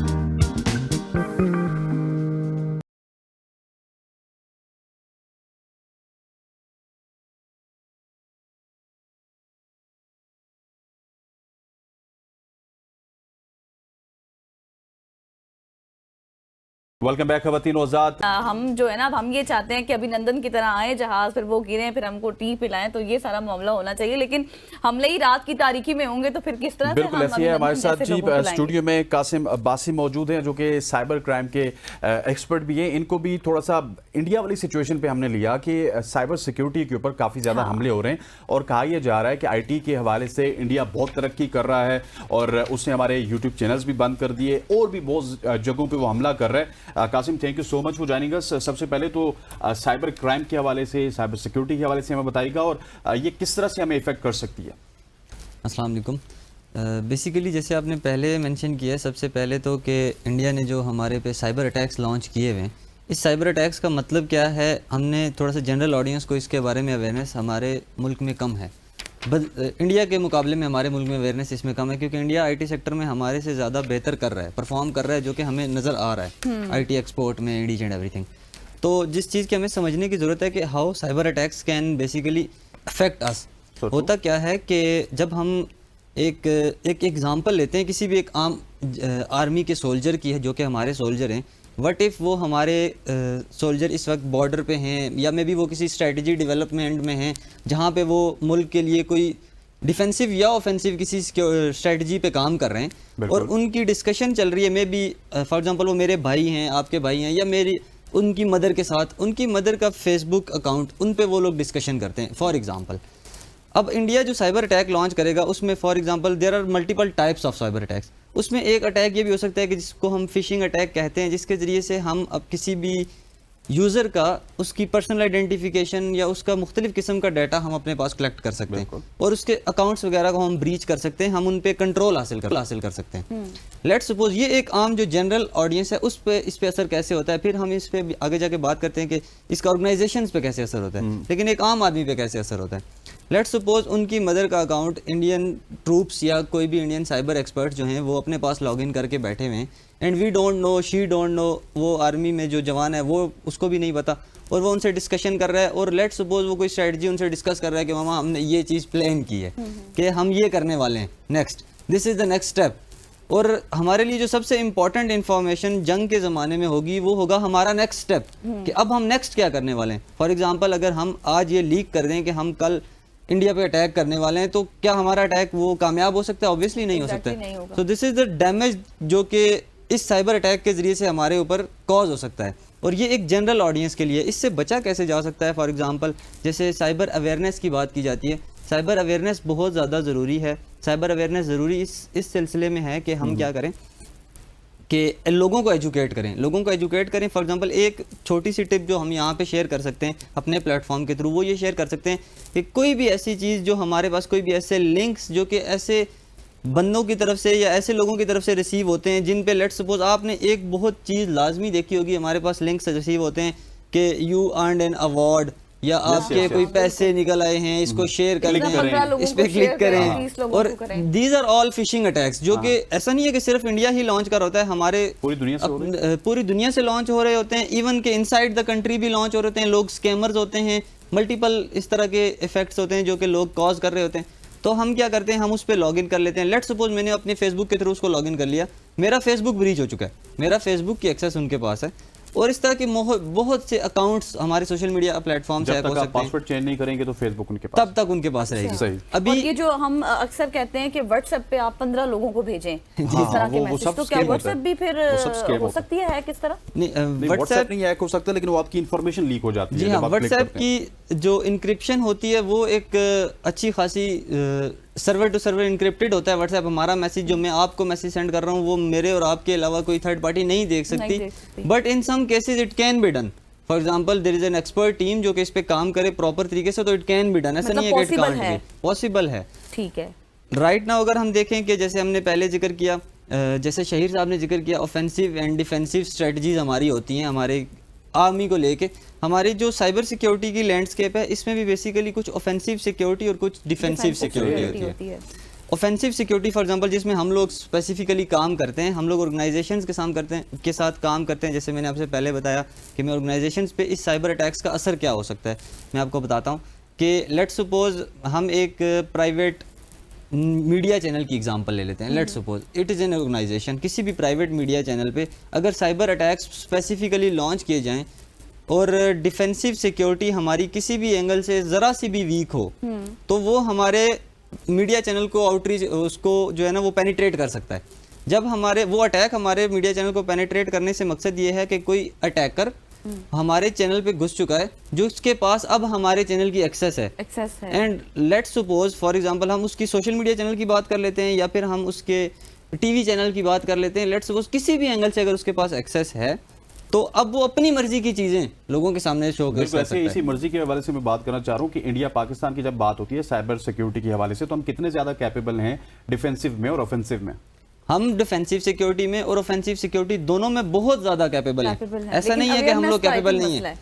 मसला अगर हम मसले की बात करें तो बेसिकली मसला ये है कि इंटरनेशनल वर्ल्ड में क्या होता है कि जो प्राइवेट सेक्टर की कंपनीज होती हैं, फॉर एग्जांपल यहाँ पे हमारे कंट्री में जो कि गवर्नमेंट सेक्टर की ऑर्गेनाइजेशंस हैं या फिर जो गवर्नमेंट की वेबसाइट्स वगैरह होती हैं जिन पे .gov करके जो डोमेन्स होती हैं, उनकी सिक्योरिटी पे गवर्नमेंट ऑन एंड ऑफ बार बार काम कर रही होती है, रेगुलरली काम कर रही होती है। उनकी ऑफेंसिव सिक्योरिटी से मुराद बेसिकली ये होता है कि हम लोग पहले से खुद से एक टीम लेके आते हैं, एक टीम लेके आते हैं जो कि ऑफेंसिव सिक्योरिटी में एक्सपर्ट हो, जैसे कि हमारी टीम नहीं हाँ कह लें, हाँ एंटी साइबर क्राइम उसको कह सकते हैं। अब वो टीम क्या करती है कि वो हमारे सिस्टम के ऊपर अटैक्स लॉन्च करती है खुद।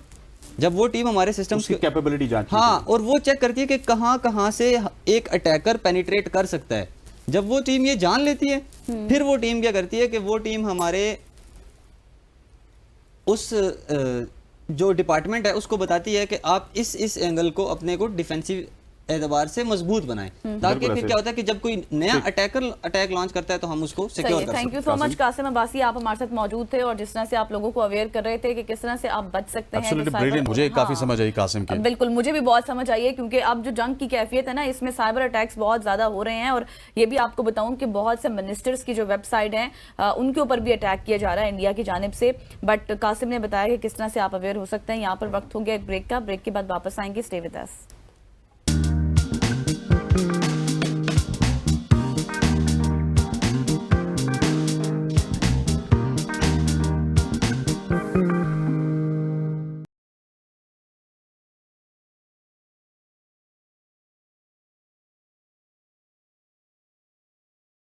Welcome back after the break. और अब हम बात करने जा रहे हैं एक ऐसे नौजवान की जिसको खेल का शौक आलमी शोहरत का हामिल बना दिया। जी हाँ, मैं बात कर रही हूँ शहीर आफरीदी साहब की, जिन्होंने सिंध पुलिस में रहते हुए बॉक्सिंग में कई टाइटल अपने नाम किए और अभी गुज़िश्ता दिनों थाईलैंड में होने वाली रैंकिंग फाइट में भारत को शिकस्त दी है। आज स्पेशल जो हमारा मकसद है इनसे बात करने का, क्योंकि जंग की फिजा भी है और भारत को जब कोई शिकस्त देता है ना तो बड़ी खुशी होती है। और शाहिर अफरीदी ने चौथे राउंड में भारतीय खरीब को शिकस्त दी और तीसरे राउंड में भारतीय बॉक्सर लड़खड़ा गए। शाहिर अफरीदी ने चौथे राउंड में भी हमले किए, जिसके बाद रेफरी ने फाइट रोककर पाकिस्तानी बॉक्सर को फातेह करार दे दिया और मिडल वेट कैटेगरी में शाहिर अफरीदी की ये 18वीं फाइट थी। इस कामयाबी के बाद सिंध पुलिस से ताल्लुक रखने वाले कमांडो शाहिर अफरीदी दुनिया के 50 बेहतरीन बॉक्सर्स में शामिल हो गए और शाहिर अफरीदी ने अब तक 18 मुकाबले लड़े हैं, 16 में कामयाब रहे हैं। और इसके साथ साथ अब उन्हीं से पूछते हैं कि उन्होंने मजीद कौन कौन से मुकाबले आके लड़ने। बिल्कुल ऐसी है, हमारे साथ मौजूद हैं उनके hero Shahir Afridi. Shahir, thank you so much for joining अस। एक तरफ हम बॉर्डर पे हमारी आर्मी, हमारी फोर्सेस इंडिया को शिकस्त दे रही हैं, दूसरी जानिब आपने अभी हाल ही में इंडिया को शिकस्त दी, कैसे जज्बात हैं आपके? सबसे पहले तो आप लोग का बहुत बहुत शुक्रिया, आप लोगों ने मुझे इनवाइट किया। और बिल्कुल जिस तरह से जंग की फिजा थी और मेरे काफी फैंस के, दोस्तों के, रिश्तेदारों के, सबके मैसेज आ रहे थे कि सबसे हार जाना पर इंडिया से नहीं हारना, तो काफी प्रेशर था मुझ पे। और फाइट जीतने के बाद मैं काफी खुश हूँ और मैंने अपनी इस फतह को कौम को एक छोटा सा अपनी तरफ से गिफ्ट दिया और अपनी इस फतह को पाक फौज के शहीदों के नाम वैसे ही दिया। आपने छोटा सा गिफ्ट नहीं, बहुत बड़ा गिफ्ट दिया है पाकिस्तान को, इंडिया को हराकर। मुझे ये बताएं कि जब आपका ओपोनेंट आपके सामने होता है तो कैसी फीलिंग्स होती हैं आपकी? और फिर जिस तरह से आप कह रहे हैं कि एक प्रेशर तो डेवलप हो ही जाता है बेसिकली जब आप देखते हैं कि भाई सामने भारत है, अब दुनिया की नजरें मेरे ऊपर है, मुझे तो उसको हराना है। जी बिल्कुल ऐसा ही है। वहाँ पे हमारे बाकी भी जो, मैं असल में थाईलैंड में 1 महीने से ट्रेनिंग कैंप भी कर रहा था, तो काफी कोलीग्स बन गए थे इंग्लैंड के और ऑस्ट्रेलियन बॉक्सर्स थे काफी थे, तो उनको भी काफी मजा आ रहा था। वो हमारा जब फेस ऑफ हुआ, एक दूसरे को धक्का वगैरह, आंखों में आंखें देखना, अच्छा, तो बस वो उनको भी काफी मजा आ रहा था। और वो कह रहे थे कि यार you guys are real enemies, और वो बहुत ज्यादा जो है एक्साइटेड थे फाइट के लिए। तो उसके बाद चौथे राउंड में उसको नॉकआउट किया और अल्हम्दुलिल्लाह अल्लाह पाक ने इज्जत रखी। एब्सोल्युटली ब्रिलियंट शाहिर, आप कमांडो भी हैं, आपने वहाँ पे शिकस्त भी दी। ये जंग के माहौल में कभी आपको ऐसा भी लगता है कि मुझे जंग में भी जाना चाहिए और इंडिया को शिकस्त देनी चाहिए? जी बिल्कुल, मैं ऑलरेडी रिक्वेस्ट कर चुका हूँ अपने आईजी साहब से भी। कल उनसे मेरी मुलाकात भी हुई थी और मैंने कहा भी उनको कि मेरी जहाँ भी जरूरत पड़े, ये तो बॉक्सिंग ग्लव्स यहाँ यूज किए, जहाँ पे कुछ और वेपन वगैरह यूज करने हो मैं उधर भी हाजिर हूँ, क्योंकि मैं एक फुली ट्रेन कमांडो हूँ, not only the police constable. मैं एक ATS क्वालिफाइड हूँ और एंटी टेररिस्ट स्क्वाड का हिस्सा हूँ। मुझे पता है कि किस तरीके से एम्बुश करना है और किस तरीके से काउंटर करना है। तो मैं हर मैदान में हर महाज पर लड़ने को तैयार और अपनी जान देने को तैयार। हमारी विश भी है कि आप इसी तरह से कामयाब होते रहें। शाहिर, ये बताएं कि आपने 18 मुकाबले लड़े हैं, 16 में आप कामयाब रहे हैं, सबसे मेमोरेबल कौन सा मुकाबला रहा आपका? जी मेरे लिए तो सबसे मेमोरेबल अगेंस्ट इंडिया था रिसेंट, लेकिन जो सबसे ज्यादा टफ फाइट मेरी हुई थी वो अगेंस्ट घाना हुई थी। अफ्रीकन एक फाइटर था मेरा, 10 राउंड की वो फाइट थी और बहुत ज्यादा टफ फाइट थी, बहुत टफ ओपोनेंट था वो। अच्छा। और वो मेरे लिए मेमोरेबल थी, लेकिन ऑब्वियसली इंडियन ओपोनेंट के अगेंस्ट जीतने पर पाकिस्तानी अवाम ने, पाकिस्तानी लोगों ने काफी बिल्कुल मोहब्बत दी, काफी बस। अच्छा शाहिर, ये बताइएगा कि जब आप इंडिया के खिलाफ लड़ रहे होते हैं, पूरी कौम की दुआएं आपके साथ होती हैं, पूरी कौम आपके पीछे खड़ी होती है, प्रेशर भी बड़ा होता है आपके दोस्तों का कि आपने इंडिया के खिलाफ जीतना ही जीतना है, उसमें जज्बा तो अलग होता है, लेकिन क्या फीलिंग्स होती हैं? क्योंकि रिंग में आप होते हैं और पीछे आपके 24 करोड़ अवाम की दुआएं होती हैं। शाहिर, आप हमें सुन पा रहे हैं? शाहिर से हमारा डिस्कनेक्ट हो गया है। शाहिर अफरीदी हमारे साथ मौजूद थे, जिन्होंने हाल ही में थाईलैंड में इंडियन बॉक्सर को हराया है और पूरी कौम का सर फख्र से बुलंद किया। और यकीन तौर पे जब शहीद जैसे लोग कामयाब होते हैं तो हम सारे इसको मिलकर सेलिब्रेट करते हैं जब हम इंडिया के खिलाफ कामयाब होते हैं। वही बात है कि इंडिया के खिलाफ जो भी मुकाबला होना उसमें हम जीते तो वो एक अलग मजा। मीडिया का मुकाबला हो तो तब भी हम जीत जाते हैं। Thank you so much Shahir, आपसे फिर भी बातचीत होती रहेगी वंस अगेन कि आपने हमें ज्वाइन किया, और हमारी विश है कि आप आगे भी इसी तरह से मुकाबले जीते और स्पेशली फॉर इंडिया के लिए आप हमें जो है ना जीत की एक खुशी देते रहें बार बार। वक्त हुआ एक ब्रेक का, वापस आएंगे, स्टे विद अस।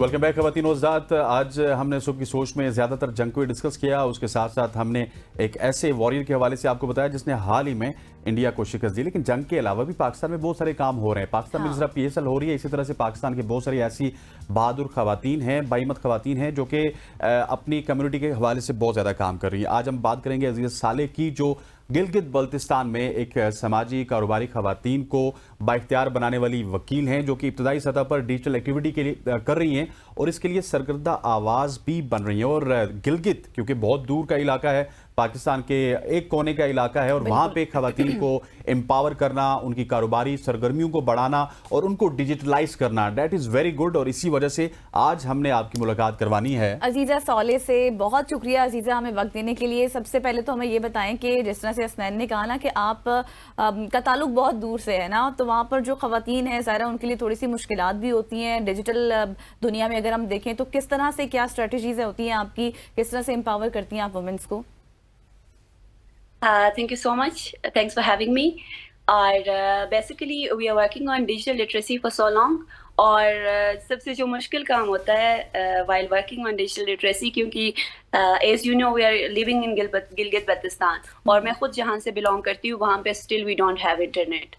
So ऐसे ख़वातीन को कन्विंस करना जो ऑलरेडी जिनको टेक्नोलॉजी के बारे में नहीं पता, जो सिर्फ मोबाइल कॉल के लिए यूज़ करते हैं, मैसेजेस के लिए यूज़ करते हैं, उससे हट के उनको नहीं पता कि उसके अंदर सिक्योरिटीज़ क्या है, फॉर बिजनेस ग्रोथ वो किस तरह यूज़ कर सकते हैं। तो initial level it's very difficult कि हम उन ख़वातीन को कन्विंस करें, बट अल्हम्दुलिल्लाह राइट नाउ हमारे पास इतने सारे ख़वातीन आगे आए हैं कि जो ऑनलाइन काम स्टार्ट किया है इन लोगों ने, जो ऑनलाइन अर्निंग कर रहे हैं, अपने बिजनेसेस को ऑनलाइन एक्सपेंड कर रहे हैं। बिल्कुल ऐसी है अजीज़ा। और आपने डिजिटल एम्पावरमेंट की बात की, और डिजिटल एम्पावरमेंट बहुत ज़रूरी है, लेकिन इसको समझने की भी ज़रूरत यह है कि आप फेसबुक यूज़ कर सकते हैं, इंस्टाग्राम या ट्विटर यूज कर सकते हैं, तो that is not digital empowerment. उसके लिए आपको कुछ स्किल्स इस्तेमाल करनी होती हैं। वो स्किल्स क्या हैं? बेसिकली हमारे पास बहुत सारी ऐसी चीज़ें हैं। अब लेट्स सपोज हमारे पास व्हाट्सएप है, अगर एक खातिन एक व्हाट्सएप को प्रॉपर तरीके से यूज़ कर सकती है। हमारे पास व्हाट्सएप बिजनेस है, व्हाट्सएप बिजनेस के अंदर हमारे पास कैटलॉग्स है, व्हाट्सएप के बिजनेस हमारे पास उसके अंदर एड्स चला सकते हैं हम डेली बेस पे, वहाँ पे अपनी कंटेंट है, या फिर आप जिस तरह की सर्विस या प्रोडक्ट्स प्रोवाइड कर रहे हैं, सर्विस दे रहे हैं, प्रोडक्ट सेल कर रहे हैं, वहाँ पे अपनी सारी डिटेल्स भेज सकते हैं, दे सकते हैं, वहाँ से लोग आपको रीच आउट कर सकते हैं। Same goes for Instagram, for LinkedIn, for Facebook and all social media platforms. लेकिन हमें पता नहीं होता कि अवेयरनेस नहीं है। जहाँ अभी मैं आई वर्क ऑलमोस्ट 5000 ख़वातीन के साथ मैंने आज तक काम किया है फॉर लास्ट 4 to 5 years। जो मेजर गैप में देख रही हूँ, उनको ये नहीं पता कि टेक्नोलॉजी किस चीज़ के लिए यूज़ किया जाता है, और उनको अवेयरनेस नहीं दिया जाता। बेसिक मसला ये है। अब बहुत सारे ख़वातीन ऐसे हैं कि दे आर वर्किंग वुमेन्स है, और वो बहुत सारे बड़े बड़े इंस्टीट्यूशंस में काम कर रहे हैं, but still they don't know कि उनकी डिजिटल सिक्योरिटीज़ क्या है। अगर वो as a business women, as a working women वो सोशल मीडिया यूज़ करते हैं, तो उसकी क्या क्या नुकसानात है, क्या क्या फ़ायदे हैं। बिजनेस के लिए यूज़ करते हैं तो वो किस तरह यूटिलाइज कर सकते हैं। अच्छा अजीज़ा, अब वैसे तो आप ये बता रही हैं कि डिजिटल मार्केटिंग से पैसे किस तरह से कमाए जा सकते हैं, ख़वातीन को एम्पावर भी करती हैं, लेकिन इस वक्त विजुअल्स हमारे सामने चल रहे हैं और हम देख रहे हैं बड़ी खतरनाक जगहों पर आप गई हुई हैं और एंजॉय भी कर रही हैं, ट्रैवलर भी हैं आप। ये शौक कैसे आपको जाके पता हुआ? किताबें पे पढ़ी नदी के किनारे। तो बेसिकली जब मैंने स्टार्ट किया था, I am a solo traveller. I started travelling back in 2019 when I came back from Karachi. जब मैं कराची से आई तो कोरोना, तो so I started exploring GB initially, क्योंकि आई एम पर्सनली मेरी थोड़ी सी हैबिट्स डिफरेंट है कि मुझे नई जगह नए लोगों के साथ मिलना पसंद है। So I am running my own startup as well, mountain shop. For mountain shop मैंने रिसर्च करना स्टार्ट किया। I did my research on digital landscape of GB। उसके बाद मैंने काम स्टार्ट किया कि कितने ख़वातीन हैं जो सोशल मीडिया यूज़ करते हैं, कितने ख़वातीन के पास कीपैड फ़ोन है, कितने के पास स्मार्टफोन है, कितने के पास इंटरनेट का एक्सेस है। सो ऑल दिस स्टफ जब मैंने रिसर्च किया, then I started proper working on कि मैं कोई ऐसा प्लेटफॉर्म बनाऊँ, कोई ऐसा बेसिक्स इनकी कैपेसिटी बिल्डिंग करूँ कि फॉर नेक्स्ट 3 to 4 years वो अपनी बिजनेसेस को, या फिर वो जिस तरह की भी काम करते हैं, उनके पास जिस तरह की एक्सपर्टीज़ है, वो उस पर काम करे। सो आई ट्रैवल टूर, पूरे पाकिस्तान में ट्रैवल करती हूँ, और आई ट्राई कि मैं ऐसी जगह जाऊँ जहाँ पे ख़वातीन काम करते हैं but they don't have awareness. बिल्कुल ऐसी है। अजीज़ा, मुझे ये बताइएगा कि कौन से प्लेटफॉर्म्स, जिस तरह आप प्लेटफॉर्म्स की बात कर रही हैं, ख़वातीन की एम्पावरमेंट की बात कर रही हैं, तो हमारे सुनने वाले भी उन प्लेटफॉर्म्स के ऊपर काम करके खुद कमा सकें, कोई हल्की फुल्की उनको टिप्स तो दे दीजिए। जी जी, हमारे पास बेसिकली अगर आप वर्किंग वुमेन है और बिजनेस कर रही हैं, सो सबसे मेजर जो टूल आपके पास है दैट्स व्हाट्सएप। व्हाट्सएप के ऊपर अब बहुत सारे ख़वातीन व्हाट्सएप के ऊपर ही बिजनेस कर रहे हैं। उसके बाद हमारे पास फेसबुक मार्केट प्लेस है जिस पे इजीली आप काम कर सकते हैं। Currently I am introducing these women जो होम बेस्ड है, जो इतनी ज़्यादा इलिटरेट भी, वो एजुकेटेड भी नहीं है, उनको मैं कोशिश कर रही हूँ कि हमारे पास दुकान है, .com है, वसीला है, दराज है, उसके ऊपर उनको प्रॉपर तरीके से वो कस्टमर जर्नी सिखा रही हूँ। साथ ही साथ जो मेजर गैप मैंने देखा है that is financial literacy. Financial literacy में ये है कि हमारे बहुत सारे ख़वातीन डोंट नो कि हाउ टू मैनेज जो पैसे वाले पार्ट है, दैट्स व्हाई उनकी बिजनेसेस एक्सपेंड नहीं होते। तो आई एम ट्राइंग कि डिजिटल लिटरेसी पे हम काम ज़्यादा करें, साथ में फाइनेंशियल लिटरेसी भी हो। सही हो गया। अजीजा सालेह आप हमारे साथ मौजूद थी, thank you so much for joining अस। आपने बताया कि किस तरह से डिजिटल मार्केट जा सकती है और बहुत ही आसान टूल्स के साथ जो आप इस्तेमाल करते हैं, व्हाट्सएप हो गया, इंस्टाग्राम हो गया और फेसबुक हो गया। यकीनी तौर पर आपको पसंद आएगा, अब आप शुरू करें। बिल्कुल ऐसी है जी, मुझे भी पसंद आया, मैं भी स्टार्ट करूंगा, लेकिन खवातीन को भी स्टार्ट करना चाहिए। खवातीन हुज़ात, आज की सुबह की सोच से इतना ही। मुझे गजल को और हमारी पूरी प्रोडक्शन टीम को इजाजत दीजिए। अल्लाह हाफिज।